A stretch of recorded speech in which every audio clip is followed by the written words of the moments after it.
Establish a conscious union with your I Am presence and the fulfillment of your divine plan. The ascension is the unification, the merging into divine union with your magnificent I Am presence. Lord Serapis Bey, the fourth ray, the ascension flame.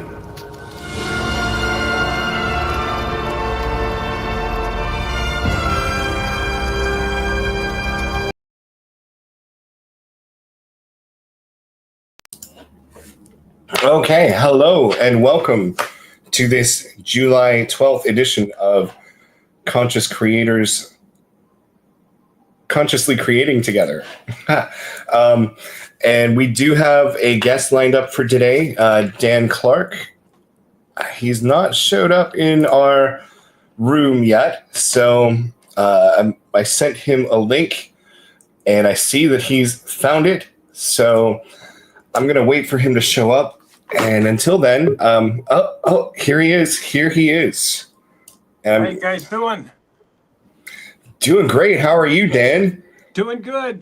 Can you see me okay? I don't know how this thing works.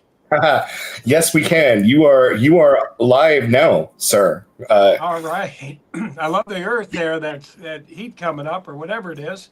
Thank you. Yeah. So that's actually I got this background from my friend and mentor, Morgan Le Fay.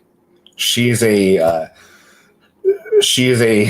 teacher and channeler of the Ascended Masters, and she lives in Germany. And I've been learning from her for like the last year plus.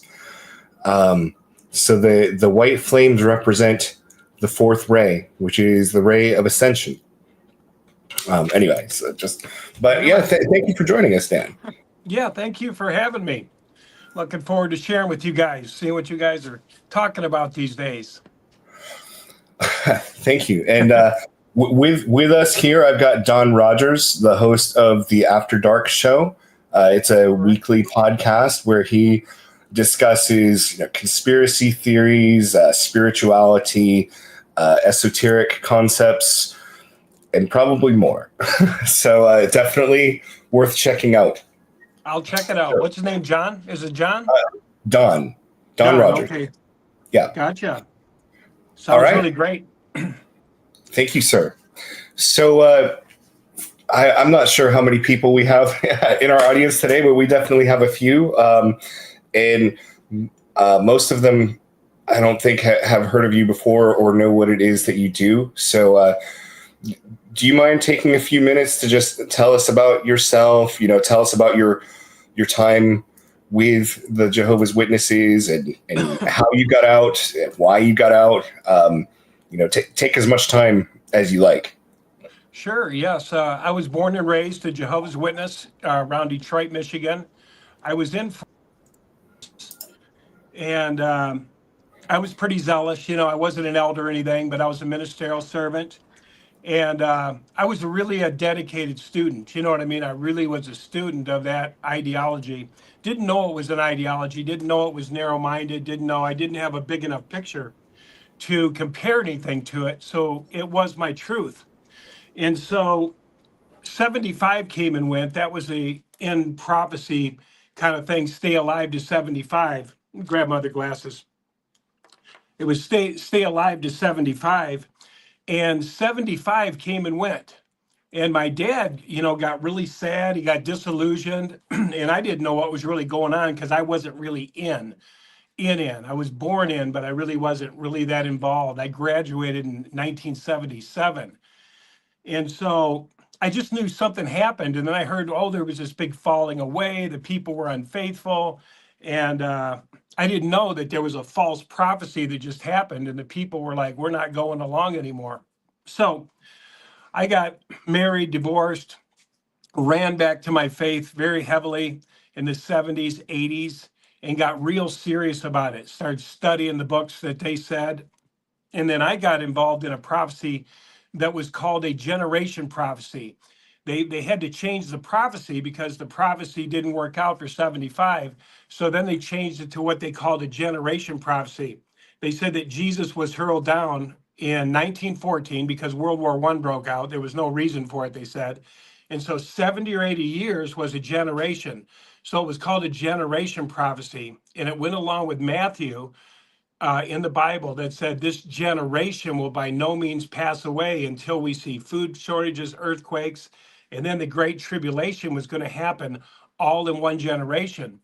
So I was preaching the generation prophecy for about 2 years, 3 years, and it started to get late 80s, early 90s, and the generation theory was getting old because the people who are going to lead us into this new world, this heaven on earth, right?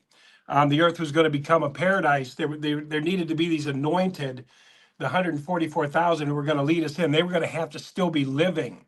And so those born in 1914, those left, were going to lead us into this paradise earth. Well, it started to get, those people started to be around 100 years old, 99. Well, they saw it wasn't going to happen, and they knew it really wasn't going to happen. It was just a carrot to string us along. This is what I learned eventually.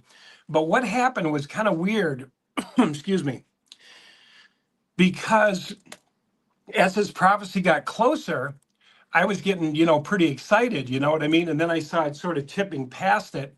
And then they told us all to come to the assembly. We've got Jehovah's giving us new light. And I don't know why, guys, that didn't set with me. New light? What the hell are you talking about? New light? We don't need a new light. You just told us the light, that this generation would by no means pass away till all these occur, the great tribulation. And it's right here and right now. And so for some reason, I got really, really pissed. I think it's because, your inner GPSs, we all have an inner GPS, which is your bullshit meter. And the Jehovah's Witnesses were told not to listen to our bullshit meter. Do not listen to your heart. Your heart's treacherous and desperate. Don't listen to your mind. Don't listen to anything outside of what we're telling you. We're the faithful and discreet slave who leads you, who Jehovah appointed over all his belongings. We're the faithful slave, Brooklyn, New York, the governing body of Jehovah's Witnesses. So we never questioned. Well, when the generation was passing, I thought, man, I was kind of furious. I'm going to the assembly thinking they better not change this shit up. I don't know. I was somehow relating it to my dad in 75. It was starting to come together, this puzzle, this BS puzzle. And anyway, this generation thing was merging. It was passing. So we went to the assembly and they said, we've got new light. And everybody's grinning. And they said, we've got new literature, new understanding. Jehovah's shed more light on it. It's expanded, our understanding now. All I could think was they got it wrong. They got it wrong. What are they talking about? New light. What do you mean new light, new literature, what do you mean you didn't hear right? So anyway, long story short, guys, I went to the Kingdom Hall and I had a best friend and he was an elder, ministerial servant or something. And I looked at him and I said, hey, man, hey, Bill. And he was standing with another elder. I said, I just got to ask this. Now, there was no apostasy in this. There was no me searching outside the organization. There's no me screwing around or anything. I said, hey, Bill, I said, did we pass up a prophecy? I mean, the generation prophecy? And guys, I don't know why, but I felt betrayed. I felt like I could have knocked the shit out of that man that was looking at me because he was my best friend. And he looked at me like I was the devil.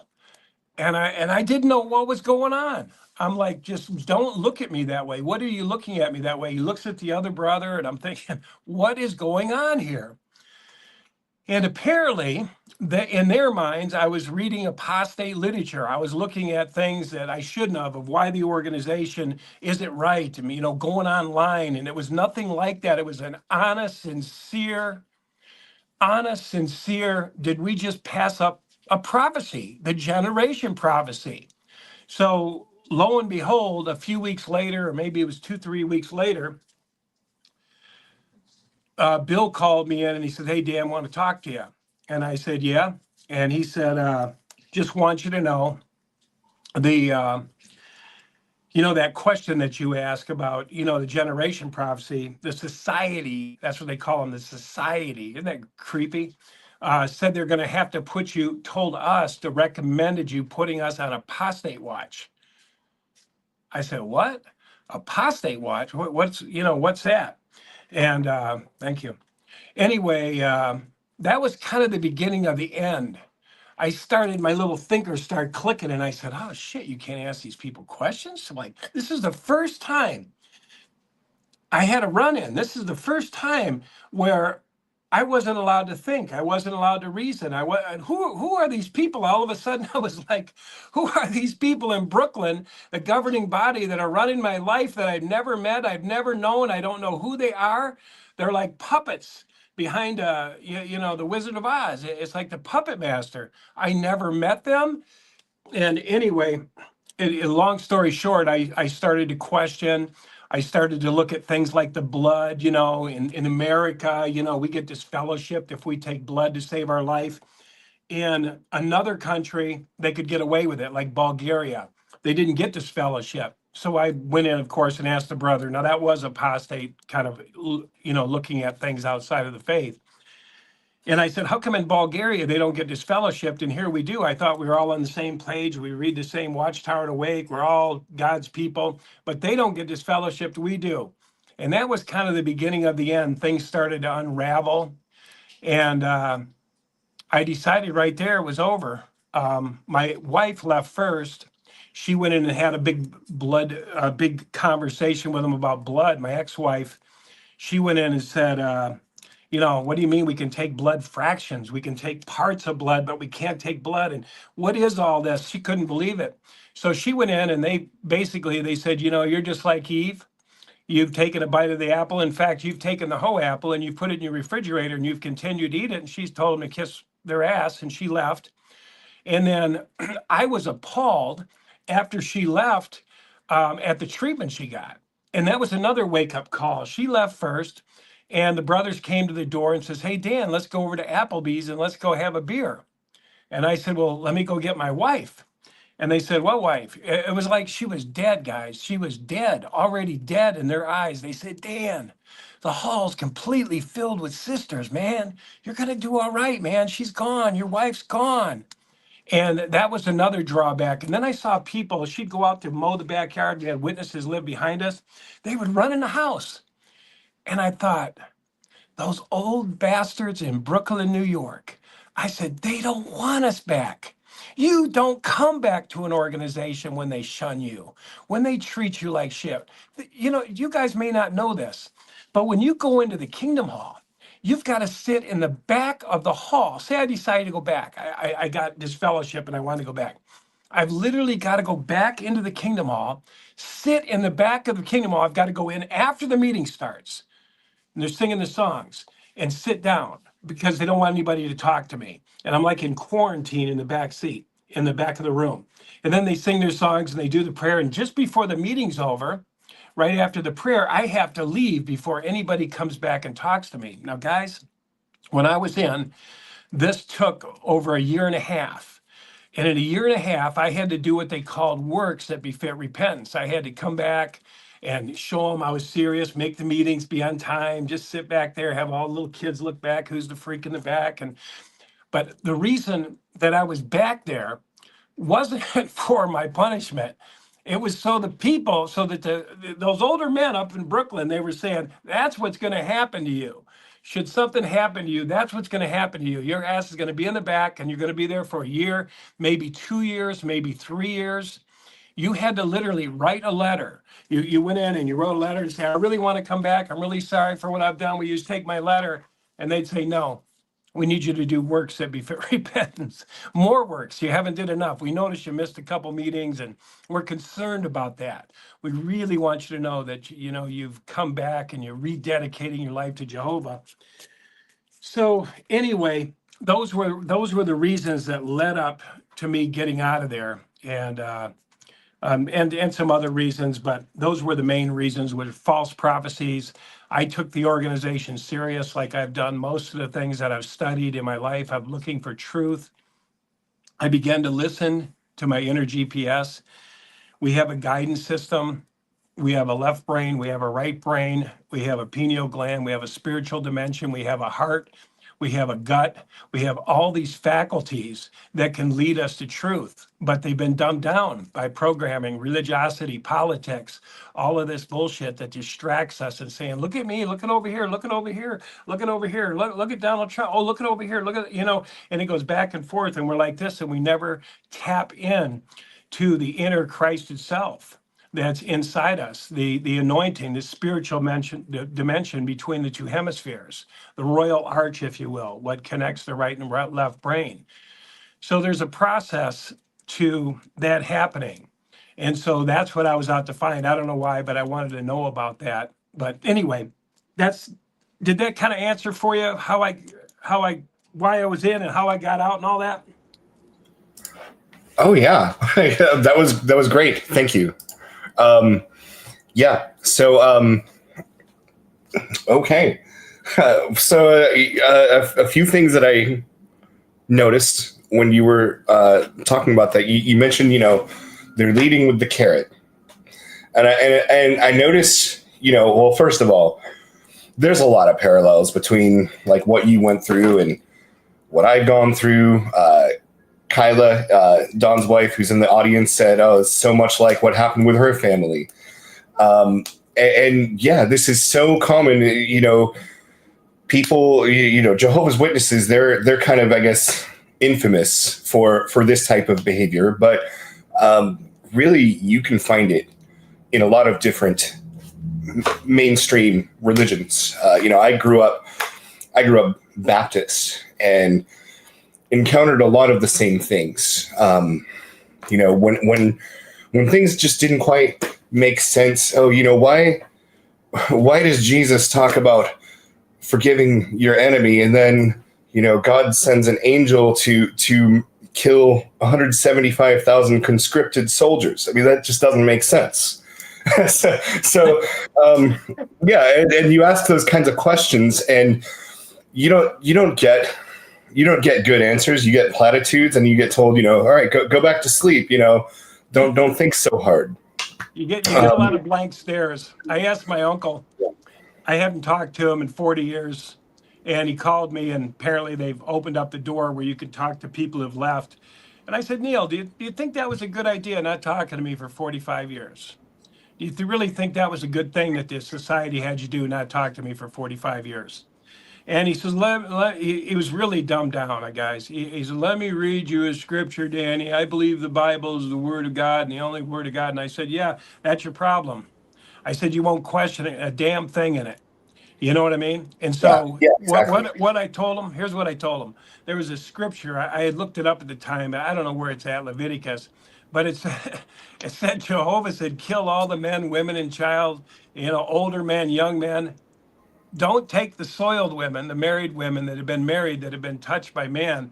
Jehovah says, take the virgins, have your way with them, and then do what you want. And I said, how is that different than the Muslims who tie bombs on them and say they're going to get 16 virgins when they go to heaven? Danny, let me read you another scripture. His mind was so shut down. He was so programmed, he couldn't hear one word that I said. And I talked to him for 3 hours. And I said, I can't follow a God like that. I can't follow. In fact, I told him this. Jesus said that guy was a devil. And he goes, what? What are you talking about? He got all alarmed. And I said, well, you remember when they were trying to kill Jesus? He said, you don't know my God. And the Pharisees like, what do you mean? Our God is the God of Abraham, Isaac, and Jacob. And he said, well, if you knew my God, then you would love me. You wouldn't be trying to kill me. And so anyway, I told Neil, I said that God was Jehovah they were talking about. And so I said, did you ever think you may not have ever met God? Or we might not even know who God is. You know what I mean? It was just something I was using to share with him, to reason, to try to get him to start thinking. But it's no different, guys, in Christianity. When I left the Jehovah's Witnesses, I went to 200 different churches, got kicked out for free thinking. First thing they did when I walked in, here's our dogma. Here's what we believe. Go over there and read what we believe, and then tell us you agree. No, I don't agree. Okay, so I was always on a 30-day window with most churches that I went into to come into agreement with their dogma. And I even asked him, I said, how about if I just get baptized into God, into, whatever. not here, can't happen here. And so I realized what I was creating when I came out of there. And the reason I went to some of those places is because I was looking for the truth that set you free, because we had the truth. So the truth must be out there somewhere. And so I was trying to find these churches and find the truth.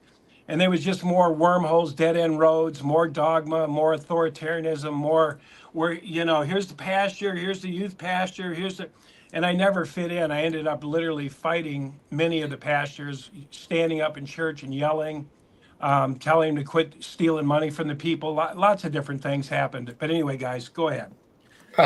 Well, that sounds well. I mean, I didn't.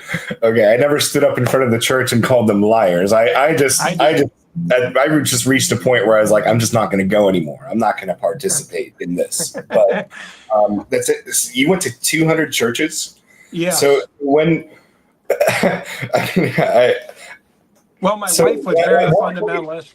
My wife was yeah, very fundamentalist. So, we were both kind of searching, and we thought, well, I'll try it. I'll kind of go there. But I always went in with the fact, she needs you. I don't need you. I am the church. I am the temple. The temple's inside of me. So, she needs that. You know what I mean? So okay, it was kind of like that for a while. okay, yeah, that makes sense. So during this time, like you had already had an epiphany that like God's not necessarily found in the church. I am my own temple. You had already reached this, and Yes. Oh, yeah, yes. okay. I mean, that's kind of similar to how it's been, with my wife. Like I decided I was done with church years ago, and she still wanted to go, and she was definitely stuck in the Baptist programming for quite a while, and she's broken free from that. But one of the issues was she really felt like she needed a church, and I came to understand that like that sense of community is important. Like you need to have a place where you can go where there are people you can talk to without feeling like they're constantly, judging you. Or even if they are, they at least act like they're not. Right. Like for us, fortunately, I found a church nearby here in Florida called Unity. They're not perfect. They have a lot of the same problems of any large religious organization. But they say a lot of the right things. And there are the one that we're going to is small, which always helps. And there's good people there. So it's kind of like this is the place that God has led me to be. Perhaps less to receive and more to give is kind of how I'm seeing it now. Oh, that's great. Yeah, I went to Unity for 7 years. I went to Science of Mind for 7 years. I was going to be a practitioner in the Science of Mind church. I've also had some experiences with Saint Germain that I've really never shared on the air before. But when I first left the Kingdom Hall, it was interesting. I didn't know this at the time, but I was sitting in my bedroom and the whole room filled up with the violet flame. It was coming out of my nose. It was coming out of my third eye. It was coming out of my mouth while my wife was laying there next to me. I didn't know it was Saint Germain. I didn't know what it was. I went down the street. The lady started talking about Saint Germain, um, and so on and so forth. And she was telling me, "You're from the seventh ray." And I didn't know what the hell she was talking about. She was just some channeler. And so I've had many different encounters with that spiritual dimension. I can tell you a lot if you're interested. Oh, hey, if you want to talk about Saint Germain, that would be fantastic. Saint Germain is, I call him my Jedi master. I mean, I was introduced to him by a friend of mine about a year and a half, 2 years ago, and it has for sure been kind of like having a ghost Jedi master. I mean, it's quite fascinating. and, It is. Do you guys um, know Peter Mount Shasta? no, I've You guys ought to never. interview him too. He's had a direct encounter with him. Pretty amazing. His name's Peter Mount Shasta. He lives in Mount Shasta, California. He'll definitely do podcasts and stuff. He's got a lot of books written. He's been over in India and all over the world, but he had a personal encounter with Saint Germain and changed his life. And Saint Germain told him to change his name to Peter Mount Shasta and Pearl and all the different people associated with the Saint Germain Foundation. So, and then he kind of broke off onto his own. What'd you say, Angela? he actually saw Saint Germain many, many times. Yeah, he saw Saint Germain many times, but he had a major encounter. But I was led to this guy. This Saint Germain won't leave me alone, guy. I've never really Yeah. met him. I've seen him in a cloud. Uh, I went to a Unity church down in Sedona, down in Tucson, and this guy was sitting across from me, and he asked me if I was a Mason, and I said no, not a Mason. He goes, you ought to check it out. We went to his house, and he had this picture on the wall, and I said, what's that picture of? And he goes, that's Saint Germain in his etheric body.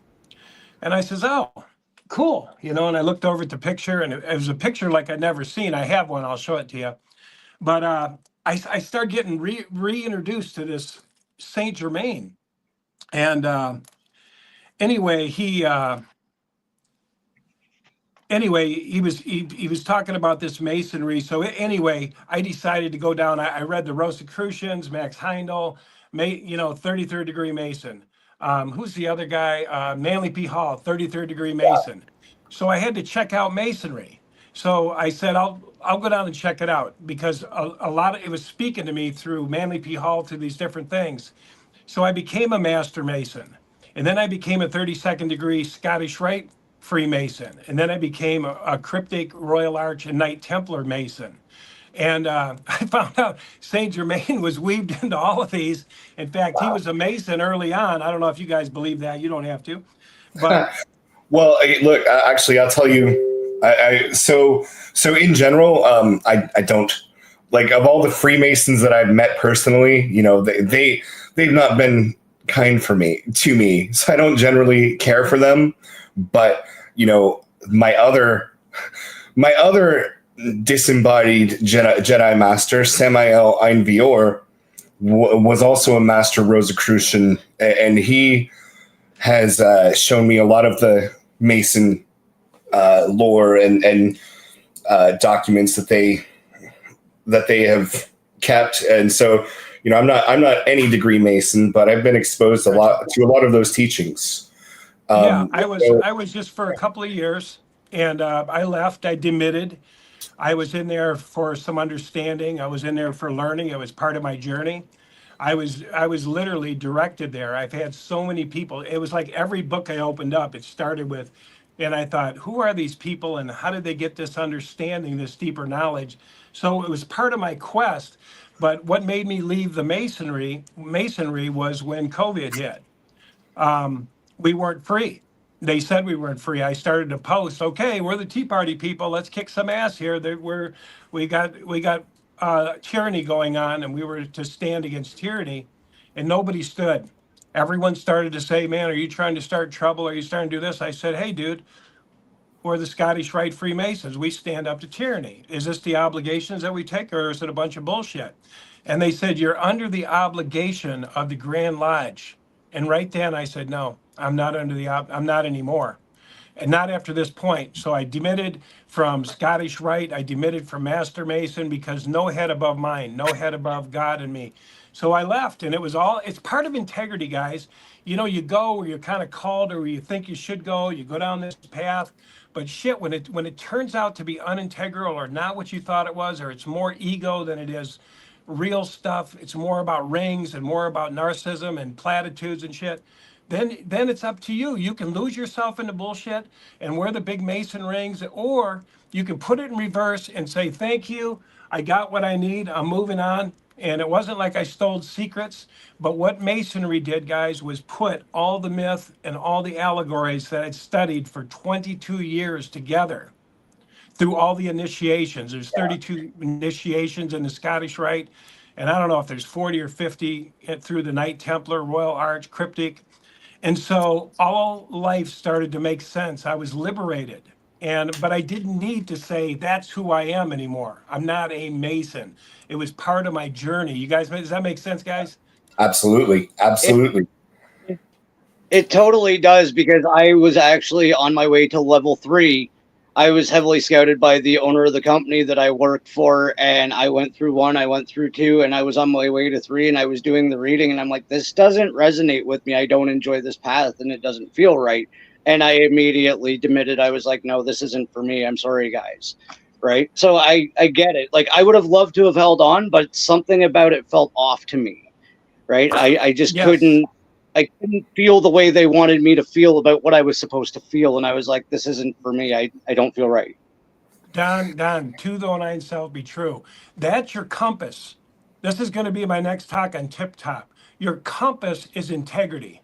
That'll lead you to everything you need, but you got to start with the core. So even though I started out down that road, I saw what I saw, like Don did, and then I said, okay, this isn't resonating anymore. I put it in reverse. Take what you need, leave the rest.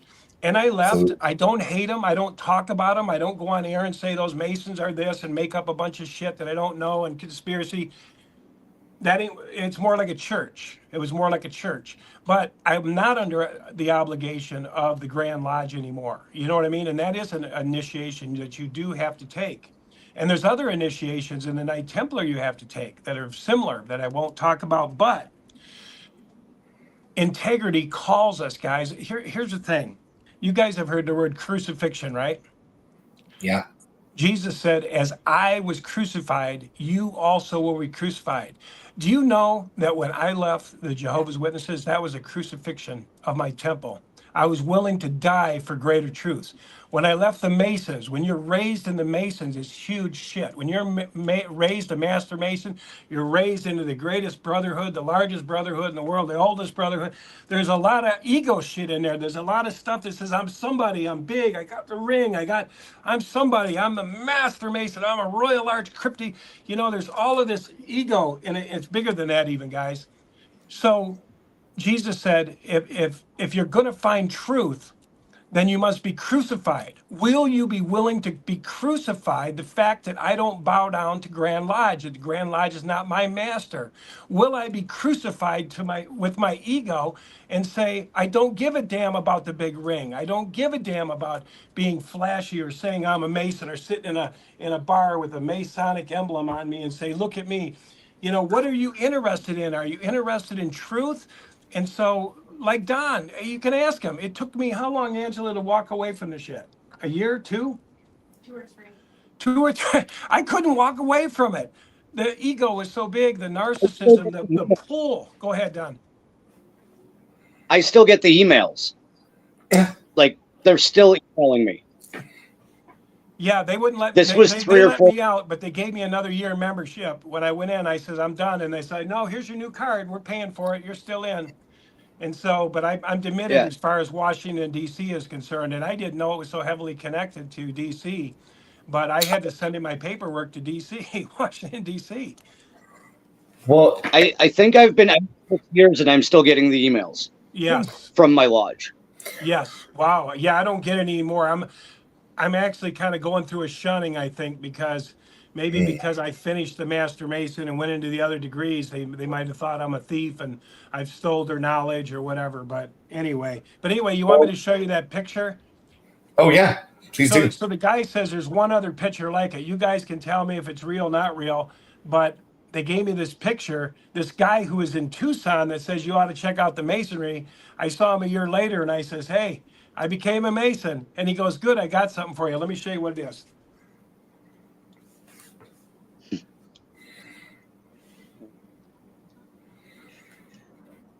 There you go.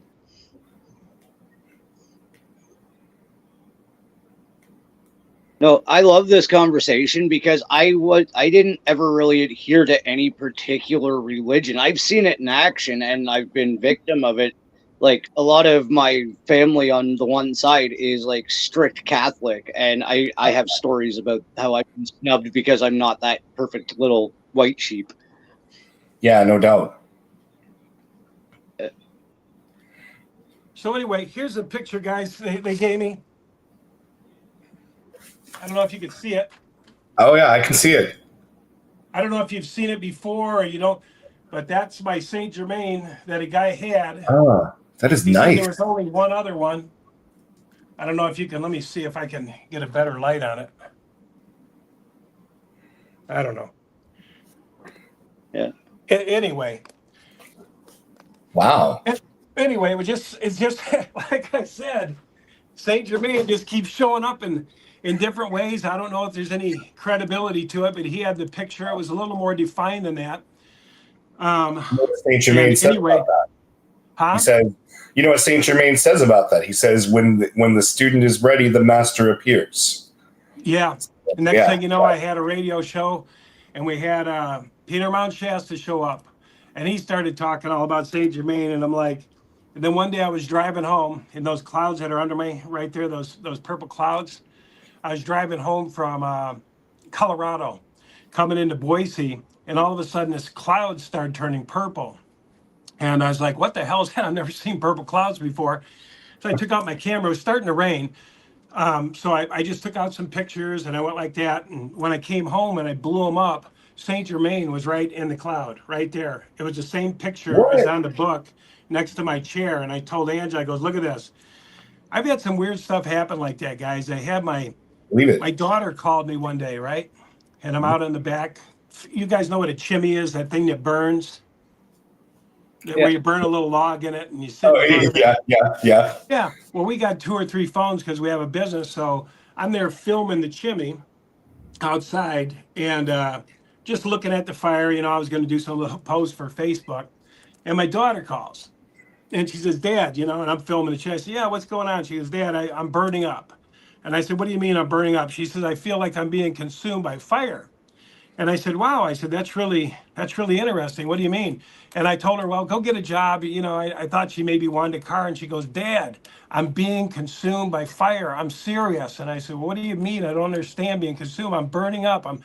Anyway, we hung up the phone, guys.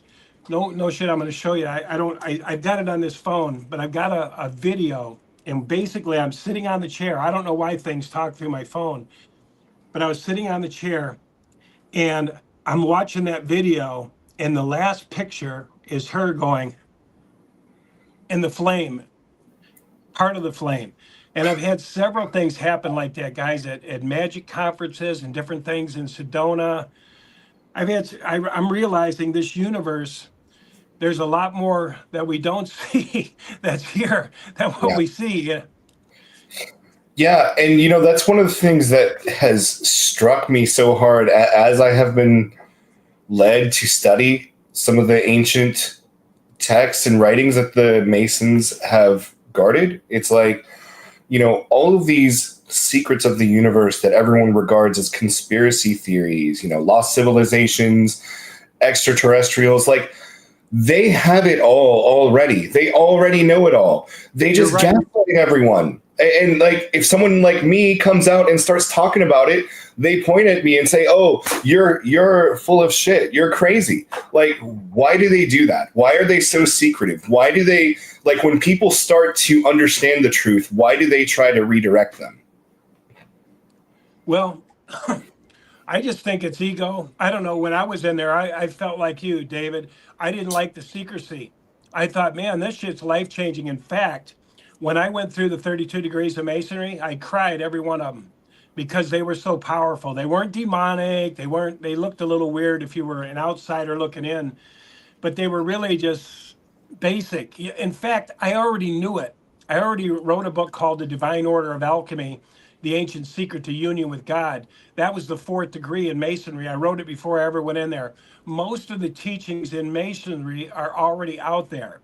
But Dave, I don't like it either. I did not like that this wonderful, one of the major things that I learned in there, you guys touched on it, was accessing the Christos, accessing this part of your brain right here.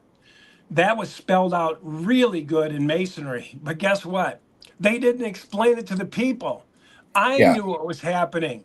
I knew what was happening. I knew what the Royal Arch was, the connector between here and here. The connector between here and here is the prodigal son journey, surrendering to greater understanding. The left brain thinks it's God for a long time until it gets into a place where it can't answer things. Why did I get cancer? Why did I lose my job? Why did I lose all my shit?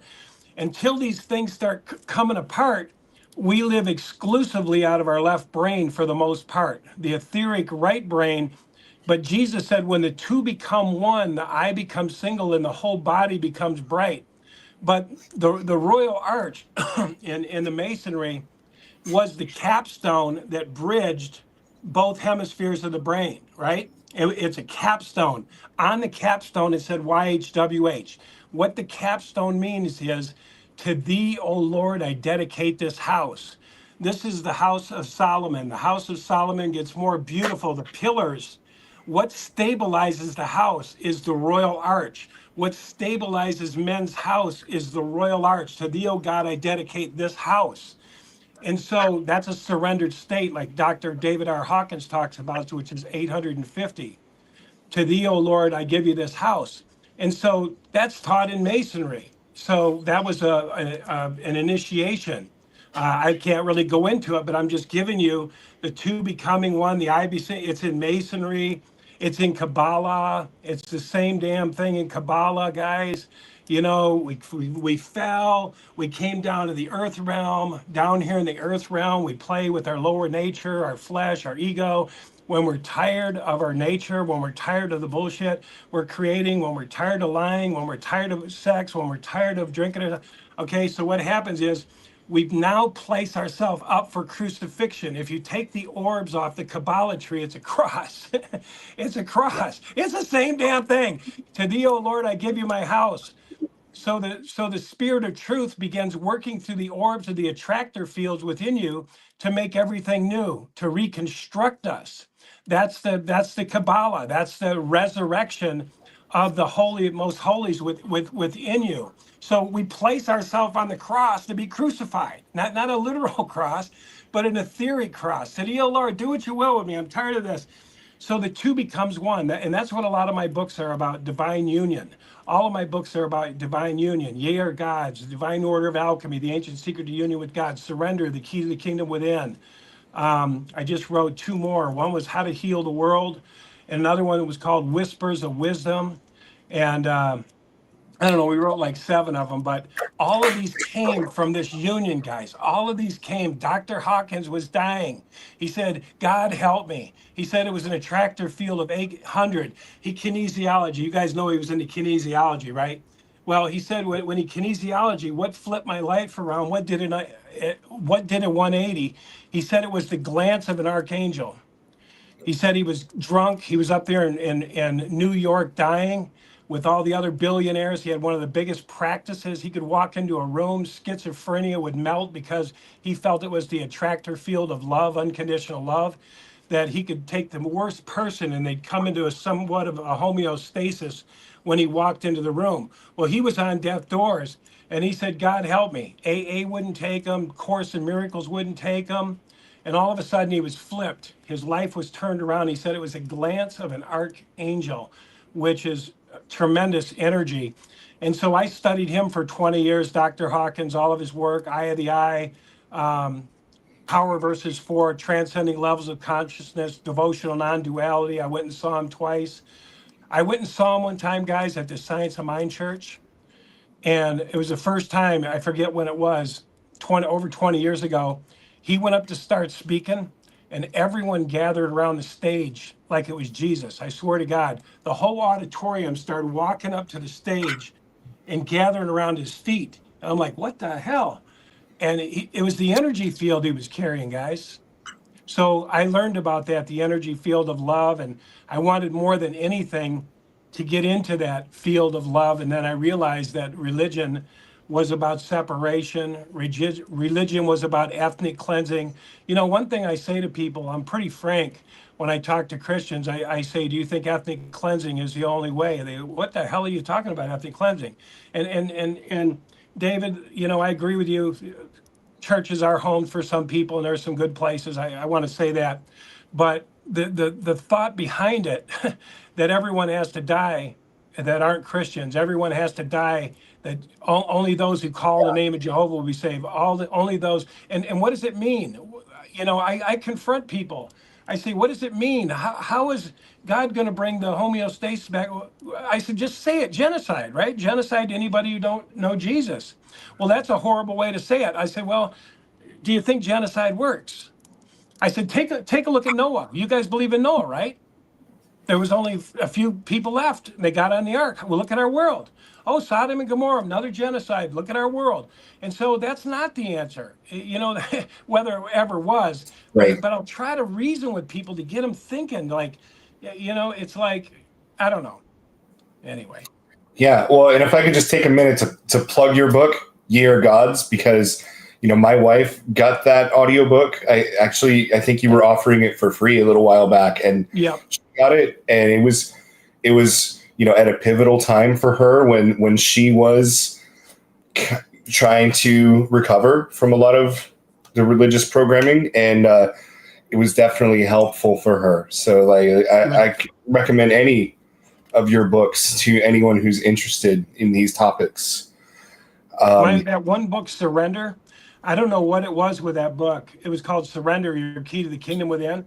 It had a lot of Hawkins stuff in it, but it had a lot of transformation in it. But I had people that were not in touch with God, nothing, and they came back flying. Like one lady came into my house. She ended up being a millionaire, going down to California. She was like a movie producer. And she came back in my house and she started jumping up and down. Oh my God, oh my God, oh my God. Angela, you got to read this book, which is my wife. You got to read this book. You got to read it 10. I had no idea. I just gave it to her. I've given away most of my literature. There was another lady who was very stoic and she came unglued. She just said, we got to make a movie trailer out of it. This lady had no personality, no nothing.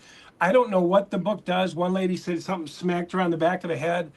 But that book has been really powerful. The book Divine Order of Alchemy is a big picture book. It has to do with the tabernacle in the wilderness, esoterically interpreted, which is a Rosicrucian perspective, which is before you go into, you guys know what the temple in the wilderness was when they had to go in there and say they were sorry and bring a lamb and they killed them and all that. Yes. Well, you had to bring yourself to the altar.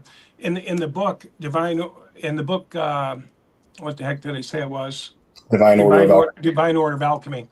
Yeah, you placed yourself on the altar. To thee, O God, I give you my house. The stench was burned off you. Then you went to the laver, which was your prayer and meditation. The prayer and meditation led you into selfless service. When you went into selfless service, that was the showbread. And then when you started to do the selfless service, the incense went off, which was a sweet odor to God. The gift back was the lights came on, and then eventually meeting God face to face inside your temple. So that was an esoteric explanation of the tabernacle in the wilderness to show you that it involves you, not priests, that you're the one who needs the transformation.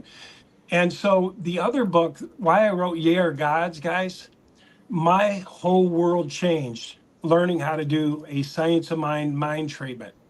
I literally, my life was in ashes. I was losing a home. I was with the wrong people. And I knew how to do a treatment. I learned, I took Science of Mind 1, 2, 3, 4, I don't know, up to 6 or something. I was going to become a practitioner. Then I found out you got to work for the church and you got to come in under earnest homes. And I was like, no, I can't do this. But I had the knowledge of how to do it, but I didn't do it. And I finally came to the end where I was frustrated with my job and all this. And guys, it was the only tool that I had. The only tool that I had was start to drum up. I don't know if you saw my TikTok channel, wake up call, but I took that jar and I said, this is your non-linear stuff that's sitting in the bottom like sediment. You got to stir it up. And I was talking about an affirmation, how it stirs up the ethers within you. And then it goes out. And as you hold that frequency, it goes out and the things take wings. So anyway, guys, I was sitting in my house. Everything was going to hell. I was actually getting kicked out. I had a notice on my door, and I said, I don't have nothing else to lose. And I started pacing in that room, and I said, I know my mentor's here, and I went on, and I started burning. I didn't believe it. I was crying. I was back and forth. And finally, guys, shit started to happen. Big, big, big, big shit. And one, I saw my mentor. My mentor came along, just some guy that noticed me in a church. He had a big rose on him, and he says, here comes a handsome guy. And I thought, who the hell's this guy, And it was in a Unity church, I think. And I made friends with him. Anyway, long story short, I let him stay on my couch. The next thing you know, the guy turned on me. He started saying, you're an idiot. You should be making $1,000 a day. You're only making $200 a day. You're losing 800 a day. Look at you. You look like shit. He was eating me out of house and home. And I went in my bedroom and I said, God, is this some kind of joke? You sent me some freak, man. This dude's eating all my food. He's a pretty big guy. He's eating all my food. I was kind of helping him out. He said his money was coming in. Anyway, he begged me, guys, to go to John Elway and go make $10,000 a month at John Elway. And I thought, why would I go to John Elway? Well, when I went to John Elway, guys, I met my wife. This was weird. This was a weird angel. And within a very short time after that, me and my wife started a business. And after a very short time in business, we started to make, guys, listen to me, $1,000 to $3,000 a day for the next 5 years. $1,000 to $3,000 a day for the next fucking 5 years. My life changed. I had new vehicles. I'm telling you guys, I was transported. That's why I wrote the book, Ye Are Gods. And I believe in affirmations. You got to come to believe a little bit. You got to feel it moving. You got to get a little bit excited. Something shifts in you. You say, I'm going to do it till something happens. My whole world, before you know it, guys, I was making over $300,000 a year. I was married to the wife I loved. I had new vehicles. This house that I live in right here, I'm on the river, guys. This house, I was living in a damn track home. I said, Angela, let's get the ethers going. Let's get the ethers going. And let's move where we want. She goes, well, I want some fresh water. I don't want to drink this water that we drink here in Meridian. And I want to be on the river. And I want to be on a detached garage. And I want to, and I said, let's affirm it then, damn it. We went back into the affirmations, guys. We started affirming. I started pacing in my shed. Let me show you where we live. Look at this, guys. Look at my living room. Oh, beautiful. Oh, my. Wow. And let me show you something.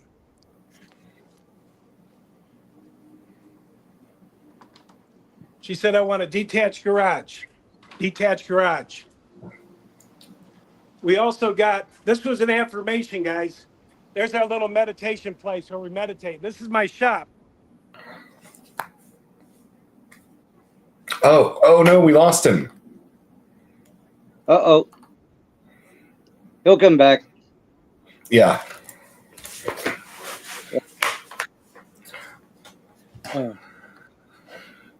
No, somebody in the chat, Jason H, just said he doesn't need a virtual background. No, he doesn't. That is beautiful.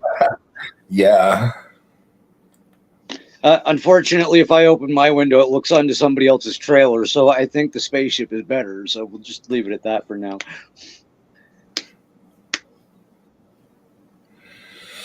Well, so I guess we're waiting a few minutes for Dan to realize that he lost his Wi-Fi connection. So hopefully he comes back soon. But you know any good stories done?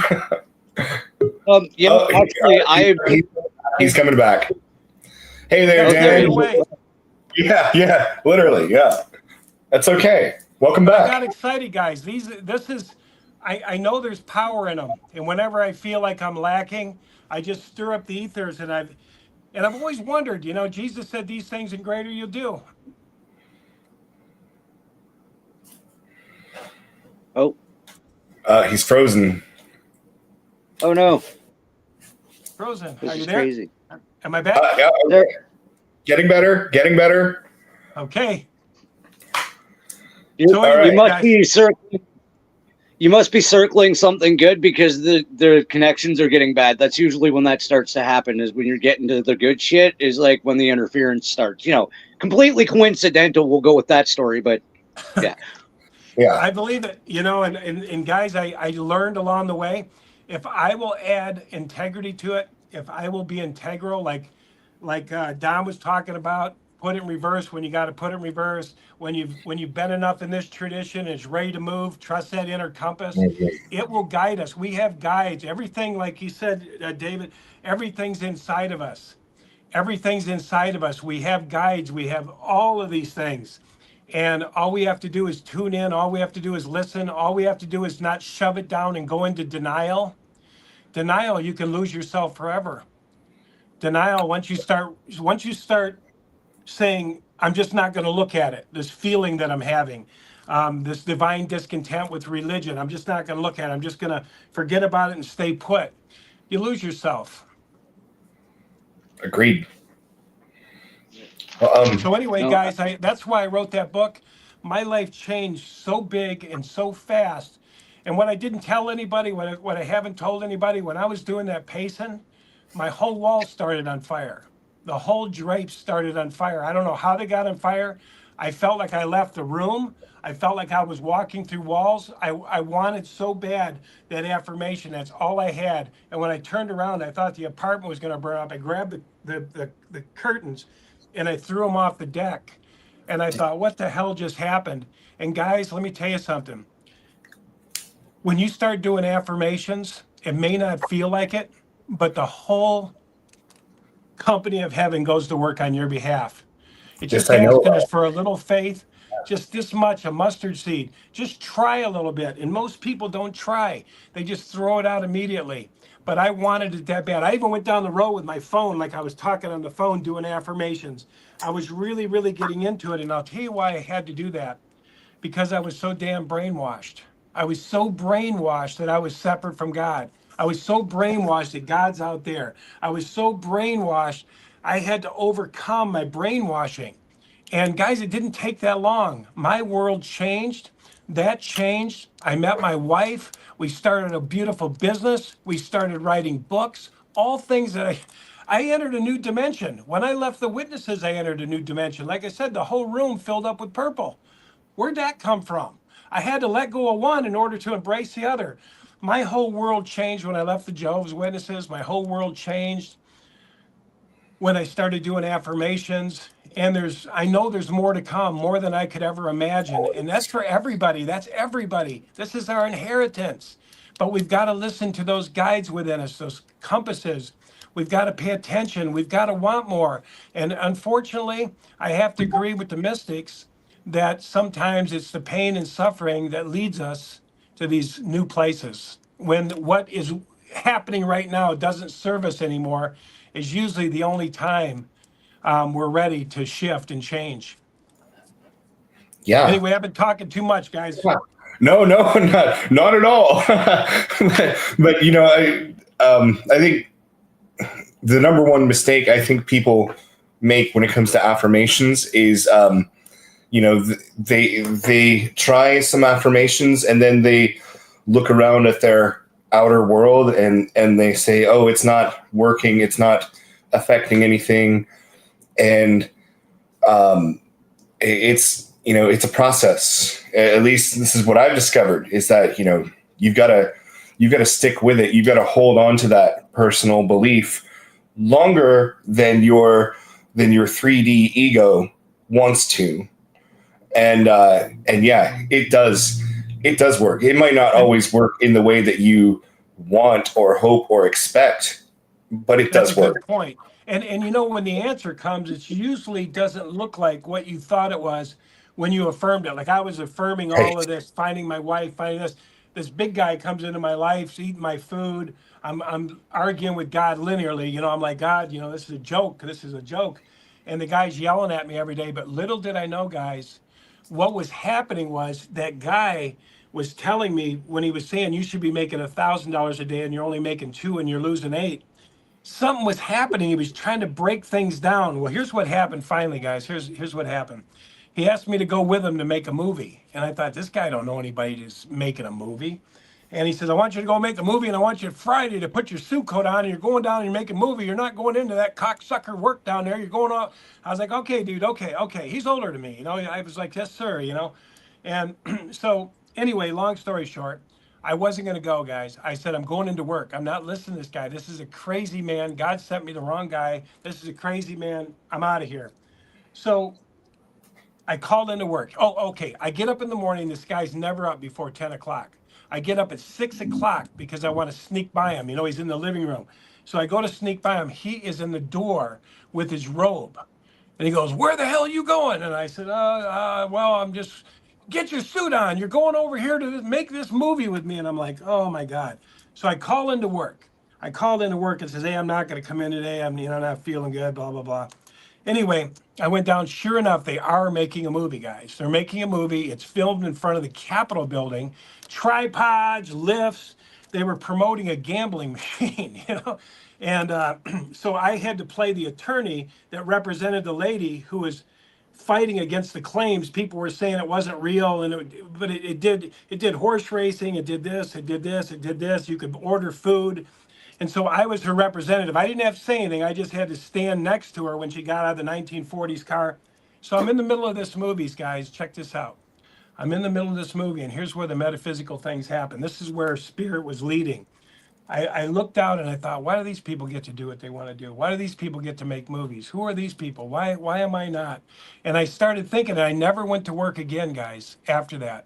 I left and I never went back to work ever again up to this day for anybody other than myself. But that was a mystical, spiritual experience that I had from that guy, saying, don't go to work today and go down and make that movie. My whole life shifted right there. My whole life shifted when I went to John Elway and met my beautiful wife. I saw her right there. She saw me. I embraced. I said, I want to listen to your story. She had a pretty traumatic story.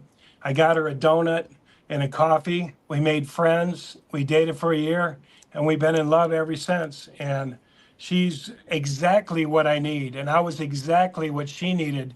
But this angel guy that didn't look like an angel, like you said, David, when you start these affirmations and things start happening, it might not be exactly look like what you think it should look like.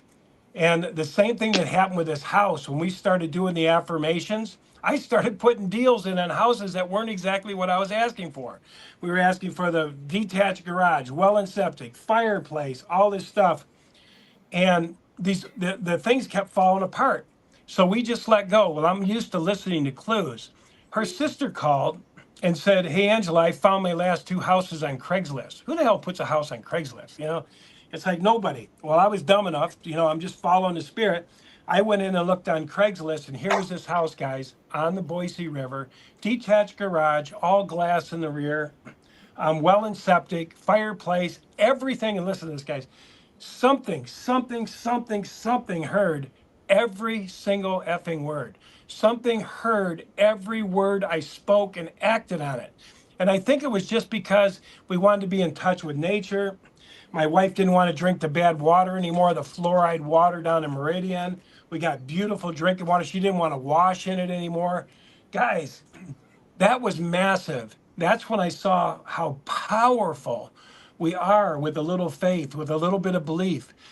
It was quick too, guys. It was really quick. Just like my whole life changed with my wife coming in. My finances, can you imagine going from $50,000 to $300,000 a year, what my life looked like? It was totally different. Traveling, doing different things, going different places, being able to buy somebody else a meal. I didn't know who the hell I was. And so that's why I wrote Ye Are Gods. I don't even know the subtitle on it. But like you said, you got to be at a certain place to pick up that book. You got to be at a certain place to pick up Surrender, Your Key to the Kingdom Within. That's a book talks about the calibration of 850 and why that's so based on some of Hawkins' work. But those books have touched the right people. They've gotten the right hands with the right people. I'm not about trying to push all my books to everybody.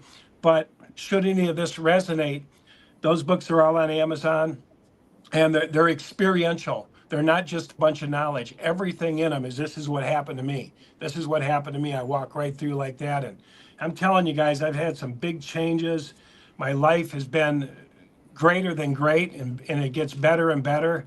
There's a saying that as you move more and more into integrity, and integrity with yourself, integrity with people, that you move also from glory to greater glory.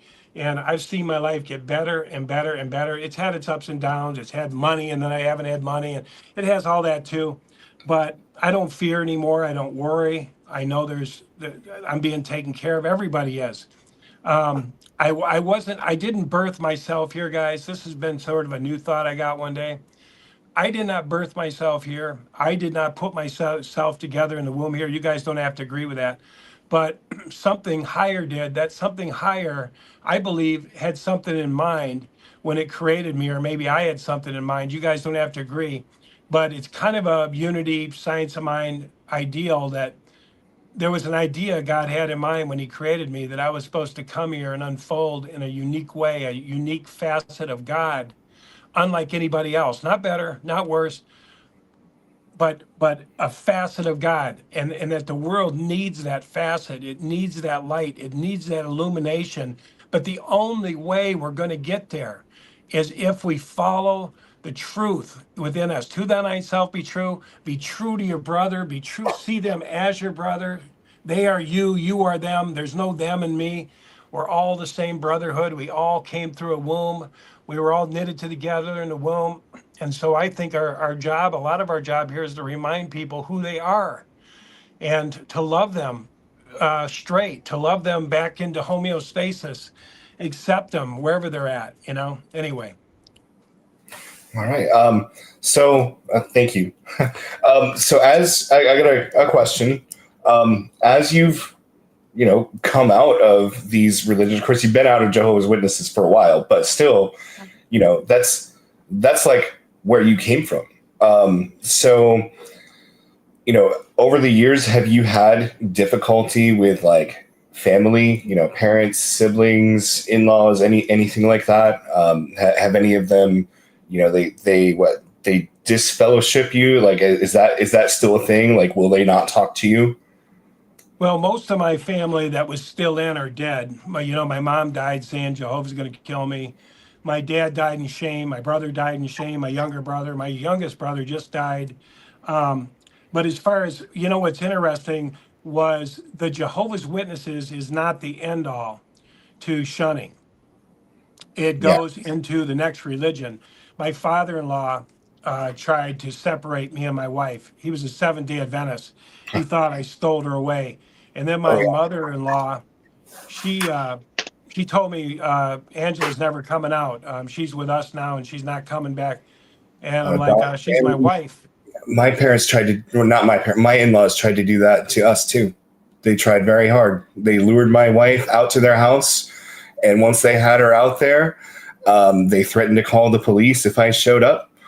And Wow. she stayed there. She was there for 6 weeks, and her mom relentlessly tried to convince her to divorce me, even though Sarah said she had no intention or desire of doing that. And Wow. yeah, Did this you is hear real. that, Angela? He said he had to say, you want to say hi to him? Okay. Yeah, but it was the same way. She came out, her mother, and said, you're never going to see her again.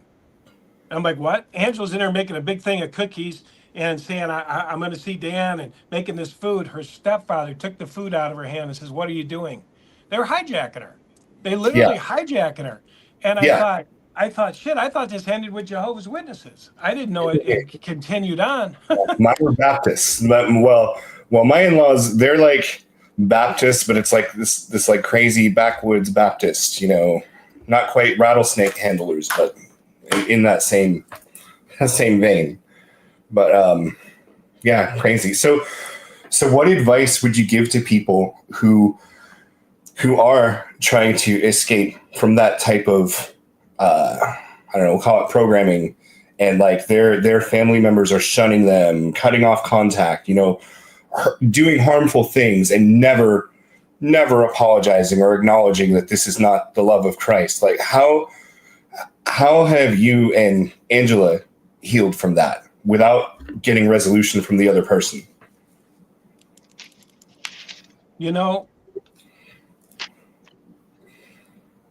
For me, it was, something inside of me was holding on to integrity. I saw the unintegrity, and something in me just wanted to be integral. Like a lot of people leave the faith and they drift away. They just drift away. I couldn't do that. I had to write a letter. I was like, I don't believe this anymore. Put it in the mailbox. That was me. That isn't for everybody. People got to be careful when they leave. I got to tell you something. Religion is a crutch for a lot of people, and it's not a bad crutch. It's a place where you go, you have you have community, you have support.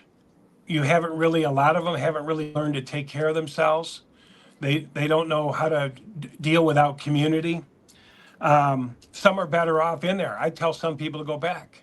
I told my brother, get back to the meetings. He was too mentally ill. He was too mentally ill. I said, you need to go back. I'd take him to the meeting. And so those places are there until you're ready to own greater parts of yourself. And so nobody can know when the apple falls from the tree, when the apple's ripe. For anybody else, it's worthless preaching. It's best to show up the best version of yourself. I'm stepping into a new version now. I was quiet for a long time, guys. I've known these truths for 24 years, and I never spoke about them because I didn't want to rustle the feathers of my Christian friends. And I'll tell you, I had a big transformation one day, guys. I was talking to my mother-in-law, and they were trying to destroy my relationship with my wife. My father-in-law was trying to destroy my relationship with my wife. And they were really into the word, this is the word of God, blah, blah, blah. And one day, here's where I had to grow, guys. I would go to their church. I would go into their town and say, well, let's go to church with your dad. Let's go to church with your mother. Let's see what he has to say. I wasn't into it. You guys know after you study the esoteric and the metaphysics and you're so far out. But I'd go because it wasn't going to affect me. But I was doing it to be kind. You know what they looked at me as? A two-faced, lying piece of shit. He's a fake. He's a fake. He's not one of us. He's a fake. So, yeah, I have a choice. Continue to not be me or to be me and see if they like me for me.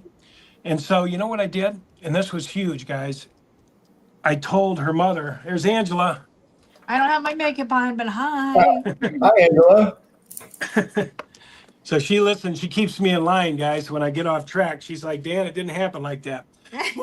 But anyway, I told my mother-in-law, she cornered me on the phone one day. And she goes, do you believe the Bible's a word of God? Wow. No. Yeah. No. If you don't believe it, I said, well, I believe some of it. You got to either believe all of it or none of it. I said, well, Yeah. actually, religion takes what they need to leave the rest. If you go into a Mormon church and go into the Jehovah's Witnesses, they're reading the same Bible and seeing a whole different world. They live in two different worlds. If you go into the Catholic Church, if you go into the Seventh-day Adventists, same Bible, different words. They take what they need and leave the rest, which is their dogma. So I said, if they can take what they need and leave the rest, I can take what I need and leave the rest. Well, here's what happened, guys. They ran from me. He's pagan. He stole my daughter, and he's pagan. He's Wiccan. He's a demon. Everybody moved away, guys. Check this out. This is so powerful. They all went away, got real quiet, shunned, right? They all came back, and it was different this time. I became an authority in their life, meaning respected person. They asked me for advice because they knew I was authentic. My mother-in-law, who tried to break us up, I ended up being her best friend before she just passed. She was reading Great Braden. She goes, oh, Dan, that's my new religion. She was a serious fundamentalist. What was it? What was the religion she was in? Messianic Jewish. Messianic Jewish. Combined with Jehovah's Witness. And she was changing. And she would call me in the middle of the night, Dan, are you up? Yes, I'm up. We were best friends, guys, because I had the balls to say, one time, I don't believe the Bible is unequivocally every word, the word of God. And it changed everybody around me. It's powerful when we live from the core of our marrow. It's powerful when we say yes to us. Keep following the guides within you. This is my advice. If you're in a religion, if it's serving you, stay there. If it's not serving you anymore, call it up, find out what it is. When I was in the Jehovah's Witness, I had a divine discontent that was just overtaking me. It was telling me it's time to leave. I went into a group called the Way of Mastery one time, and everybody was going mad in there. Everybody was going mad because the Way of Mastery was like kind of like the Course of Miracles offshoot, but it was saying, you got to believe all of it or none of it. So I went in there, I said, well, if you believe all of it, then you're compartmentalized because part of you don't believe it's true. Why would you want to be compartmentalized? Why can't you take what you need and leave the rest? Everyone would go back into homeostasis. I would leave. One day I came back, guys, everybody was going nuts in there. The teacher was going nuts. Everyone's like, where's your book? I don't need your book. Well, your teaching says I can't be in the wrong place, so I must not be in the wrong place. One guy says, Dan, there's something wrong in here. He'd been teaching it for a long time. There was another guy in there that was a teacher for 25 years. He had 7 books. I went in there, I sat down, I was told, Angela, I said, someone's calling me, telling me I got to go to the Course of Miracles. Way of Mastery. I went to the Way of Mastery. I went in there. One of the teachers comes up, says, Dan, something's wrong here. I said, Jim, it's time to go. It's time for you to leave. I literally, guys, check this out. I literally, it was autonomous. It wasn't me. Another blind guy was like, what the hell's this mean? What's this? And they were going mad. They were forcing themselves to believe stuff that wasn't coherent with the truth within them. They were out of sync with their self, and they were trying to believe something that their soul was saying, it hasn't resonated as true yet. They were splitting. They were splitting. They were getting split minds. There was some schizophrenia starting to develop. People were dying. I literally, guys, they were dying there. I reached over and I grabbed the book out of the teacher's hand. There was 25 people there. I grabbed their damn book and I grabbed it out. I goes, when you guys are done with this shit, and I mean, I'm a guest, right? I threw it down and then I grabbed the Bible and I said, and when you're done with this shit, you guys might know something. And guys, it was not me. And that room never met again. Those people were lifers. They had those books marked up more than they had their Bibles, most people's Bibles. Oh, yeah. And I wasn't intending on doing that. I was very respectful of their teaching, of their thing. But the madness that they were going into was so profound. I saw one guy die. He moved right into schizophrenia, compartmentalized, trying to believe shit that he didn't really believe. Told absolutely they had to believe it. So anyways, guys, I called my buddy about 3 weeks later. His name was Jim, and I said, "Hey, how's the group going? How you guys doing?" He said, "We don't meet." I said, "What do you mean? What do you guys do?" He says, "Oh, we just bring a little book over there, one of our favorite books, and we have that discussion." They have been in that thing for over 20 years, guys, and it was dissolved, and that's happened in Messianic groups. That's happened in churches. I'm telling you guys, this power, as we tap into authenticity, as we say yes to the truth within us, we will be guided. If we listen to that divine discontent, whether it's in relationships, our jobs, our churches, politics, we will be guided. It's only when we shove them down and go in denial that we lose our way. Carolyn May said she was on the road, she stopped, and she said forever, if she would have shoved that down, those feelings that she had, and moved into denial, she said she would have lost herself forever. Maybe it had taken another lifetime, maybe it would put her back 20 years. So I think it's the time that we should start paying attention to these inner feelings, these gut feelings. We have all of this. We have the gut brain, right? We have the mind, we have the pineal gland, we have the meditation. We have so many tools now that everybody knows, but we got to really pay attention to their guidance for us, right, Angela? Absolutely. Oh, thank you. Don, did you have a question that you wanted to ask? I actually do, and this one's from my wife. Her family a few generations ago left the Jehovah's Witnesses as well. And the question that she wanted me to ask is, have you ever experienced the phantom life structure of the indoctrination after religion, still acting like you're under the same programming, but now you're starting to catch it, right? Like when you were first leaving, did you catch yourself? Because this went on for generations in her family. There was no indoctrinating religion anymore, but the structure of their life was still that dogmatic sense. And it still had the overlay as though the religious structure was still there, I guess. Yeah, it was still there. That's unfortunate because I talk a lot about that. Nobody ever talks about this, what we're talking about right here. You've got to dismantle the hooks. Every religion has their hooks, right? So one thing that I tell people, oh, so you're out, good. What'd you do with the name Jehovah? That men may know that God's name alone is Jehovah. Psalms 83:18. What'd you do with that? How do you go to another church where they say Jesus is God? How did you dismantle that? They have not dismantled it. They haven't worked through it. Oh, what do you mean God needs you to know his name? What do you mean he needs you to call him by his first name? Does that make sense? Oh, if Jehovah's Witnesses had the truth and they weren't false and they weren't liars and they didn't have false prophecies, they're the only ones right now calling on the name of Jehovah, right? Other than the Masons, right? What has it done for them? What is the name of Jehovah, knowing Jehovah, done for them? Not a damn thing. They're still lying. They're still false prophesying. They're still doing the same thing. So the name must not be that important. Until I worked that out, that name kept resonating, Jehovah, Jehovah, that men may know that is a program. And so there's lots of those programs, and you've got to unearth them, like the blood, right? You go there, we don't take blood. We don't take blood. It says right here, abstain from food sacrificed out of some blood. Good health to you. Do you know that no other Bible says good health to you but the Jehovah's Witness Bible? No other Bible. Go grab any Bible, and every Bible will say farewell. And you say, well, what the hell does that mean? You know what a lady did one time? She had to get that hook out of me. You go out of there, they're giving blood, they're doing this, you know. So we had the truth because everyone's taking blood. We have the truth. You've got to dismantle the blood. You know how to dismantle the blood? Read the damn thing. If you read about the food sacrificed to idols and from blood, you'll realize that the Jews were preaching circumcision. They were preaching about Jesus, but they were preaching circumcision, literal circumcision. The Gentiles got freaked out. They want us to cut our balls, you know what I mean? Oh my God, we're not doing that. And so they crossed into Gentiles, and then they saw the Gentiles eating the strangled blood and drinking the blood of strangled animals that they were sacrificing.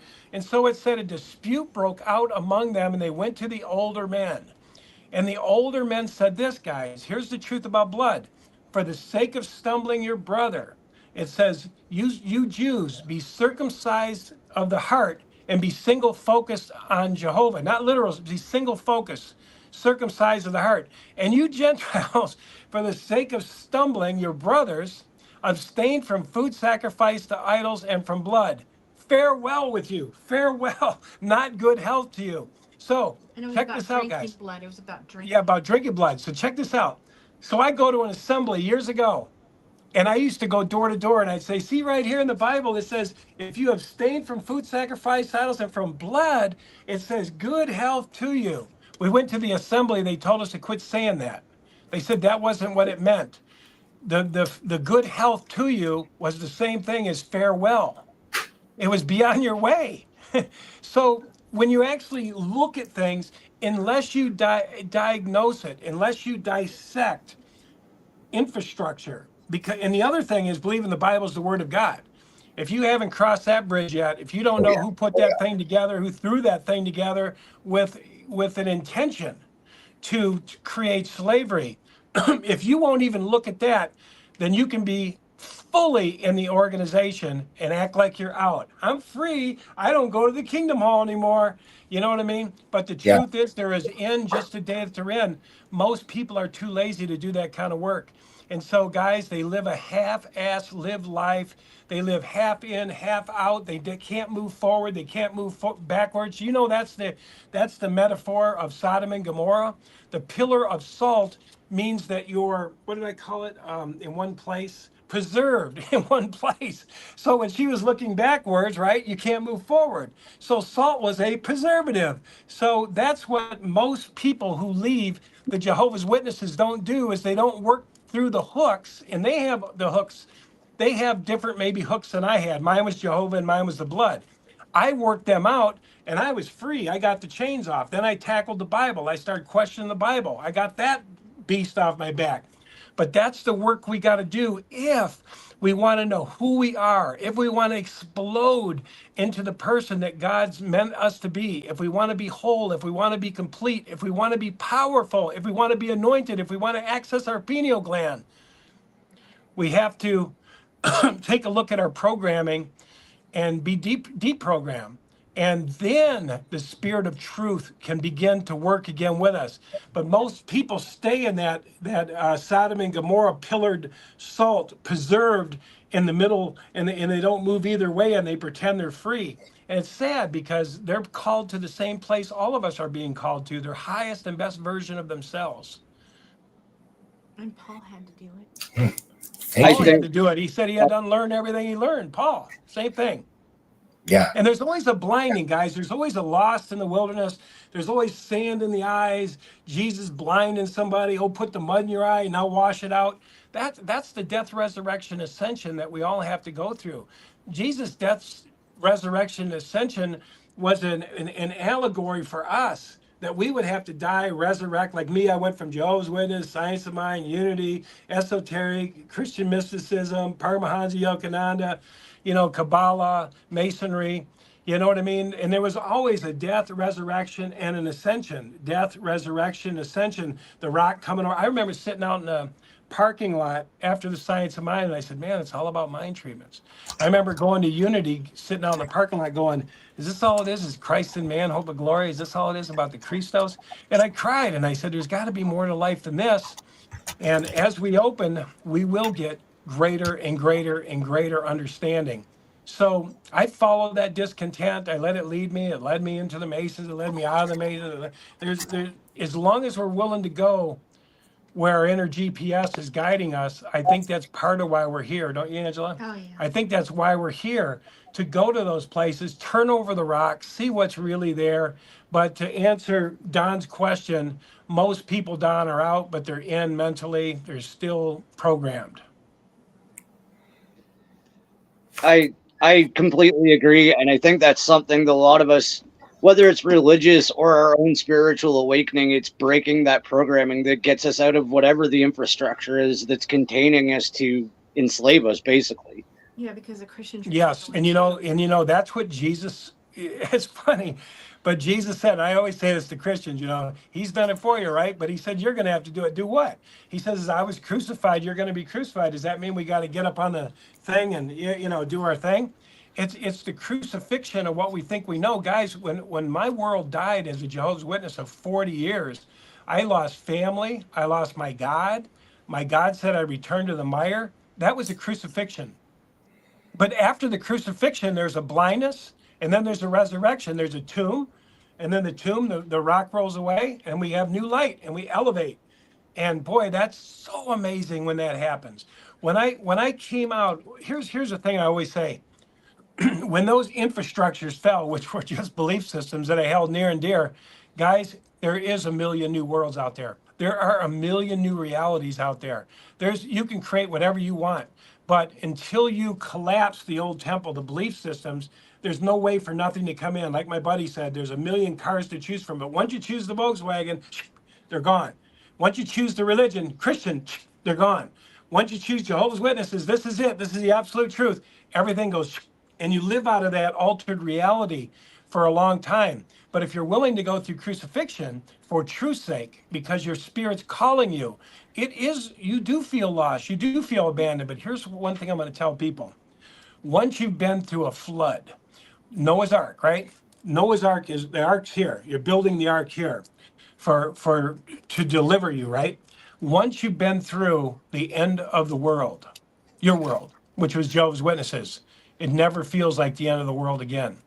You can walk away from the next religion. You can walk away from the next person. I don't have to believe you. I don't believe that. You're free. So you're getting more and more liberated because you've built your ark.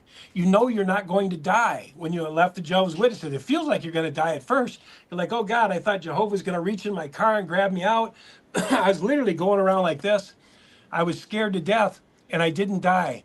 And that was a piece of my ark that got built. I began to be able to float now, not be consumed and taken down and drowned by circumstance of life. When I went through some tough financial stuff, I realized that wasn't the enemy.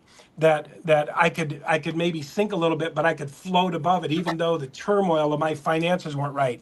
So we're in an ark building process too. There's many ways of saying it. We're building our ark: death, resurrection, ascension, crucifixion.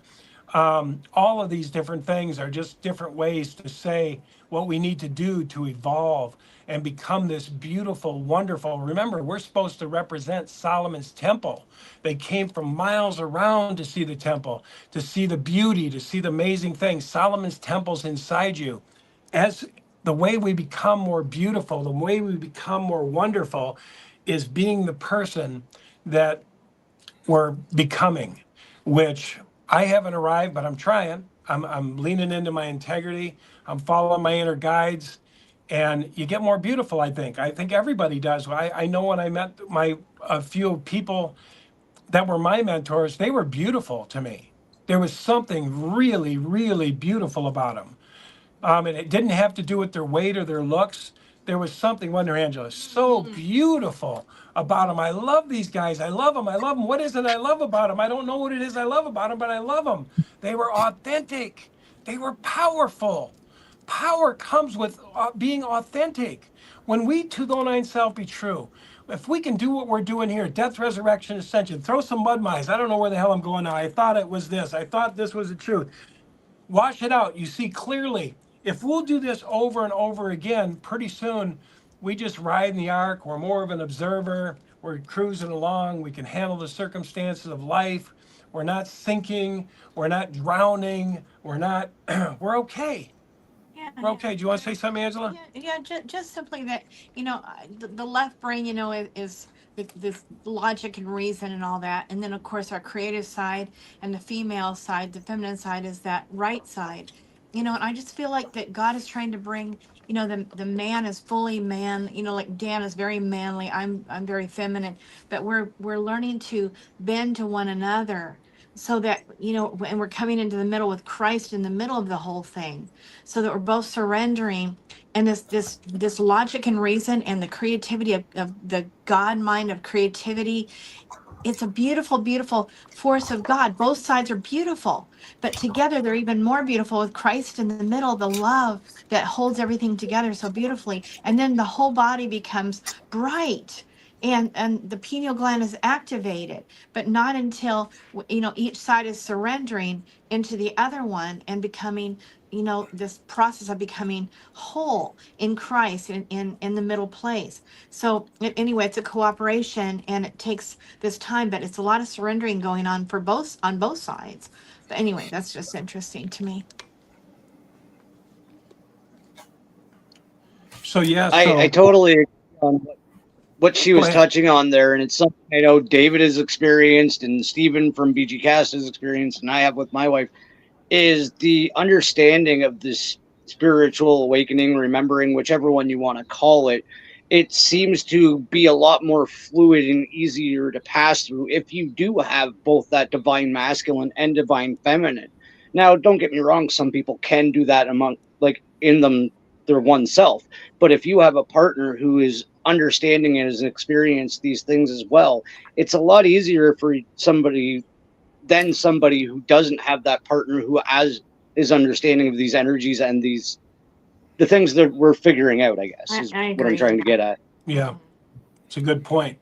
That's a good point. Dr. Hawkins, he laid it out pretty good. I don't know if you guys are familiar with him in his book, Power versus Force, but he kind of described it like this. The left brain is like low speed internet. That's what you've learned up till this point. This is your academianism. This is your political structure. This is your religion. Logic and And this serves you for a long time, right? Learning your ABCs, learning how to read. You got to get a job, right? But there's a point where this doesn't have the answer. The world we're living in right now doesn't have the answer from a left brain perspective. So the way to activate the right brain, and he said when the two become one, he had a, I don't know, he had a, I don't know, he had like a plug, and the plug in the left brain, it sort of was just here. The right brain is already hooked up. Now think about this, guys. Do you remember the crucifixion? Do you remember one thief was turned inward, facing Jesus, and Jesus said, "Today I tell you, be with me in paradise." That's the right brain. It's hooked up, but it's not hooked to the left brain. The left brain is facing away. It's logic and reason. I don't believe a damn thing you say. Show it to me, make me believe it, or I don't believe it. So it hangs out in the linear realm. That's what keeps you going. That's what survival of the fittest is. But Jesus said when those two become one, Dr. Hawkins said when this left brain surrenders and says, "God help me," it actually turns inward. And as it turns inward, masonry, royal arch is formed. The two become one, the pineal gland's activated. It creates a harmonic balance between the light and left brain, which is equilibrium. And this is activated. That's why the Christ is in the middle of two polar opposites. So the opposite comes together, but until it's plugged in, like I said, the right brain is sort of dormant. The left brain is playing God. That's the prodigal journey. It's playing God. I got my religion. I got my family. I've got my education. When those things begin to falter, that's why mystics say it takes this crucifixion, it takes suffering in order for this to stop playing God. This does quite pretty damn good until it can't figure shit out anymore. And then it turns into the nonlinear, it turns to the higher self, or power greater than me. I came to believe a power greater than me could get me out of this alcoholism. And it begins to turn inward. When it begins to turn inward, there's an arch that's formed. It's called the Royal Arch. And it's the Christos that has the new answer. It's the Christos. It's the two becoming one. And most people, unfortunately, don't find it. they're pretty satisfied with their education, pretty satisfied with how they've done in life so far. That's why the mystics teach so much about the pain and suffering that actually leads to the left brain turning inward. And then you find out this, guys, there's a whole nother world out there. You not only think differently, you see differently, you connected differently. All those books that we wrote came in after I turned inward, after I said, God help me. I don't know what the hell I'm doing. I don't know why. I was drinking myself to death. I was doing all kinds of things. When I mumbled those same words, my whole world shifted.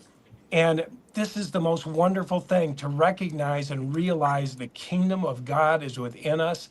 The kingdom of God is at hand. But that's part of that listening, part of that frustration that makes us say, I'm going to turn to something, even though I don't believe it, I'm going to turn, maybe there's something greater that I can merge with. That's why Jesus said, I and the Father are one. As we're here, we say it's just I, it's just Dan. He said, I and the Father are one. And that's what I've been writing about, guys, ever since. I and the Father, divine union, it's Christian mysticism. That's what we're all hoping to find that kingdom of God within. Life does go from glory to greater glory. Transformation happens. Things change. You access the miracle place. You access places where miracles happen. I could tell you stories. Angela don't like me to tell them because she makes it sound like they're bragging, but those and greater things you will do, and I have done them. Angela's done them. We didn't do them. They were just autonomous. It wasn't like we said, I'm going to do this and it happened. But we've had literal miracles happen, things happen that were strange, wonderful, beautiful things. I mean, I could tell you guys, I could almost cry at some of the people that have literally awakened from dead states, that have leaped for joy. We see people at dead doors just leap right up on their feet. The most amazing thing from this Christ itself, from this spiritual dimension. And this is what Jesus was trying to say.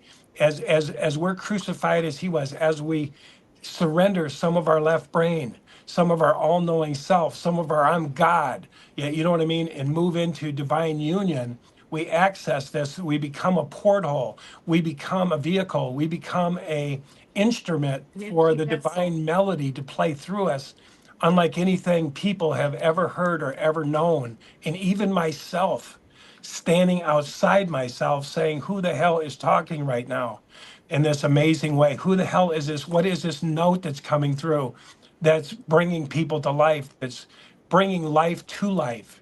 It's not me. Dr. Hawkins talked about it. It's autonomous. It's not you. You'll actually find yourself, you guys have probably experienced that, where you're actually standing outside your body watching yourself talk and go, who the hell's talking? Or in the middle of your talking, you're going, who's talking? So Yeah. these are beautiful things, guys, that are awaiting every one of And us. Jesus lived every day. And Jesus what? He lived that every day. Oh, Jesus lived that every day, Angela said. Yeah, I just love it that Jesus has such an incredible example to give us, and we don't really buy it. Like, it's like, right, I'm going to do the greater things than Jesus thinks, and greater than these we will do. Right. That's how we say in the Christian church, right? It's like, no, Well, yeah, we're not doing that. That was only the disciples that did. Who came up with that? exactly. Only the disciples are doing it. Oh my God, what a lie. It's the biggest lie of all, because we're not aspiring higher, because only Jesus did it, and it's such horrible bullshit. And because Jesus said that these and greater that you'll do, and don't marvel, and he said that you're the light of the world. And so many things that he said that indicate that absolutely it's to go on as the prophets did before that in the Old Testament. Why would it stop now? It doesn't make logical sense. And so he's trying to show us how to do it. That's the way, sure, as you well know. I'm not saying anything you don't know, but he was so surrendered. And then if we are being transformed by the renewing of our mind, which again, the Christian church just kind of simply says is that, the Holy Spirit's going to take care of all that. All we need to do is just get our ticket to heaven, say our little words, and we're good to go. We're going to make our little butts in heaven with our little ticket, having said these right words, and so, letting Christ in, and all these things. But yet we're not doing the greater things. We're not being transformed by the renewing of our mind. We just think the Holy Spirit's going to take care of it somehow, or maybe in heaven, I don't know. But we're not doing like Jesus did. We're dormant. And we're just, these forces are lying dormant in the bottom of us, and it's just staying there. I always say it's like a volcano with or a womb. We say it's a womb, and at the bottom is the seed. And but we have to water it, and we have to cultivate it, and just do what we can to help it grow and fan the flame, right? But the church is not telling anyone to do that, and they're not telling anyone to work on their mind and what goes on in it all day long. But Jesus did, and he said that soon it came to be that everything that he did was not of himself anymore, not his words, not his actions, not the miracles, not anything. He was simply a straight empty vessel, attuned to God, in total perfect attunement. And that's all. And that's why when we go in attunement, any given moment, we're incredible vessels, and we experience crazy things. But when we get out of that alignment and we're back into our own little self, our programmed self, then nothing's happened. And I think what I've witnessed with Dan is that when he lets that power come through, it's so magnetic. It's so like, for example, we'll be on the 6 screens of the Watchtower program, and these guys they'll come in and they'll say, "What is going on?" When Dan comes on, all of these people suddenly come on the show, like thousands. And I'm like, okay, what is happening here? And and people's lives are deeply touched. And because why? Because it's God. And there's something so magnetic about it, so powerful, that it just draws everything unto itself. And it's not Dan, but it's God. And so I'm in awe of that. And it makes me motivated to say, I want to get out of the way. I don't want anything of my old self, my false self, in the way, because it's not getting anything done. Nothing productive is going to come of it. No one is going to be changed on the internet. No podcast I do is going to make any difference unless God is completely taking me over and doing that speaking and that work. And that's what Jesus did, and that's what we're to aspire to do. But the church does not encourage that. They simply say that it's all done for us, and I'm livid about it. Just believe. So Yeah. that's the end of that. Well, Anyway, do you know love what? Do guys. you know what they always told me about that in the Baptist church?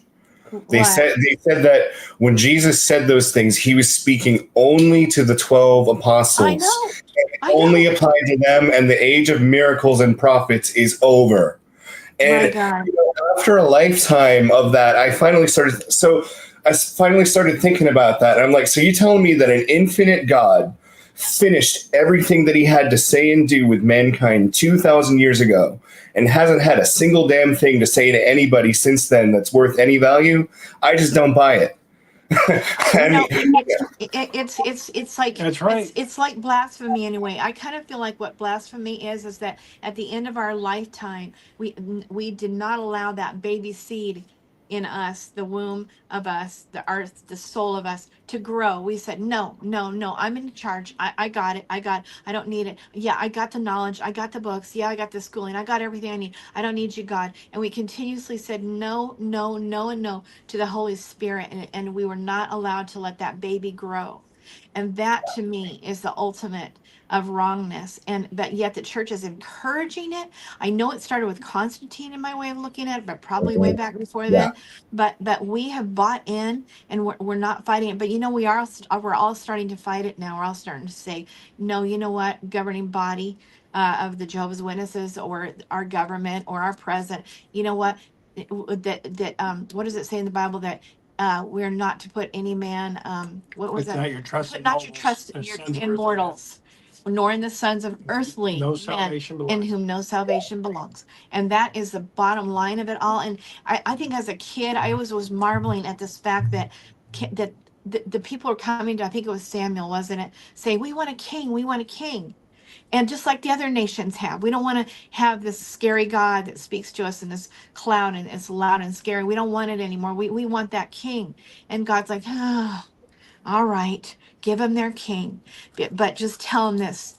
They're going to have their kids turned into slaves, and they're going to be, having to do work for this king, and they're going to be mistreated and all of this. Just tell them that. And so he did, but they didn't care. They just wanted their king. So I have marveled at that my whole life, thinking, wow, we're just kind of in this slavery because we wanted our king and we got it. But in the end, we're going to say, oh, we made a mistake. we don't like this. This is bad treatment. They really tax us to death. They steal our kids away. They turn them into sex slaves. They do whatever the age they want, and it's wrong. And we'll finally say, okay, you know what? I surrender to you, Lord. We're all going to do it. I almost feel like it'll be at the same time. We're going to come to the end of ourselves at the same big moment and all say, we don't want this anymore. And I kind of feel like right now, God's like taking out all the props. You know, money is our prop. Our TV's our prop. The football games are a prop. We have all these props of things that we think are making us feel good. And I feel like God's starting to pull them out, and maybe we all agreed ahead of time that this is how it needed to go down, because it says in the Bible every day was ordained and written in God's book before one of them ever came to be, right? So every day we all agreed on it. So we're starting to have our props pulled out. And now what? I think it's getting really exciting, and I refuse to worry, because every day was ordained and written in his book before one of them came to be. So what is there to worry about? There isn't anything to worry about. If God is true, and I believe it. And so it's all perfect. It's going to have its perfect work, and it's all good and well how it is right now. Nothing is wrong. This is our way of learning. We learn by what we suffer. So anyway, I'm talking too much. No, you're doing great. Thank you, Angela. But I am going to start winding it down though, because we've been on almost 2 hours. Dan, do you have any? I'll time box you here. Do you have like maybe 5 minutes of final words for anyone or everyone? You know, I just want to say, follow your inner GPSs, listen to your soul, and the truth will set you free as long as you keep tuning to truth. And truth keeps changing. Truth was, for me, it was 40 years. I lived as a Jehovah's Witness preaching that was absolute truth. And I want to say this too. If you take everybody, whether they're Christian, Buddhist, whatever it is, and you put them on a lie detector and say, what is truth? And you ask them about their religion, no matter what it is, it'll resonate as true. A Christian will say, it's true. I believe this 100%. This is what the Bible says. But you can do the same thing to a Jehovah's Witness and it's true. But what is truth? Truth is always evolving. It's always evolving. It's always calling us to greater truth. And unfortunately, the greater the truth, the more we pull out of the tribal conditioned, paradigms that they have out there, religion and stuff, then real crucifixion comes in the way of shunning. But it's worth it. I just want to say, follow your gut, trust your gut, say what you got to say. Realize everybody's not going to believe like you. When you look around, just realize everybody's just different talking heads out of different levels of consciousness. And the same guy that's talking about Christianity and witness, he's talking from the only place he can see at present time. So there's no reason to attack him. Just live your higher self and let the field that you embody speak to him. Okay. Thank you. Thank you so much, Dan, Angela. You've both been fantastic. Thank you for speaking with us today, sharing your experiences. Maybe we'll do it again someday. Sounds good. Anytime, guys. We appreciate you guys, Don, David. Thank you. And we thanks for everybody who's listening. And if anybody has any questions, they can write us. Or, if you guys want to do another podcast, you get some questions. People want to. Yeah, that actually, yeah. Where can people find you online? Yeah, what's the best way to get in touch? Prodigaljourneys.com. www.prodigaljourneys with an S on it.com. And that's where all the books are. That's where some of our radio shows and different things. I think we have a television show we did on there. But that's where they can have access. Amazon, if they want to buy some of my books under Daniel Clark. TikTok, what's it called? Your wake up call on TikTok. We're doing a lot more on there. I do have a website. If people want to know exclusively about Jehovah's Witnesses, go to Life After Religion YouTube. And there's 200 and some videos on there about my 20-some journey out of there and how I dismantled a lot of those beliefs. But I got a new TikTok channel where I was getting burned out of just bitching about the governing body and what they were doing and the manipulation. So I had to start sharing some of the spiritual stuff. So that's what I'm doing on TikTok. as I'm sharing some of the spiritual stuff. But I just kind of came out of the box myself, guys. I had a lot of knowledge for a lot of years. We wrote a lot of books, but I didn't share it. I was just, something told me now's the time to share it. So this is your wake-up call. So this is your wake-up call, Angela That's said. and TikTok That's what I say channel. when I'm talking. This is your wake-up call. Yeah, You know? I saw. Well, yeah, I saw one of your videos the other day. I really like it. I like all your videos. I don't catch them all, but when I do, they're excellent. So Good. Thank you. Thank you. thank you guys so much. Everyone have a great day. Don, thank you for joining us, and Thanks, Tom. we'll do it again sometime. Farewell. Okay, sounds good.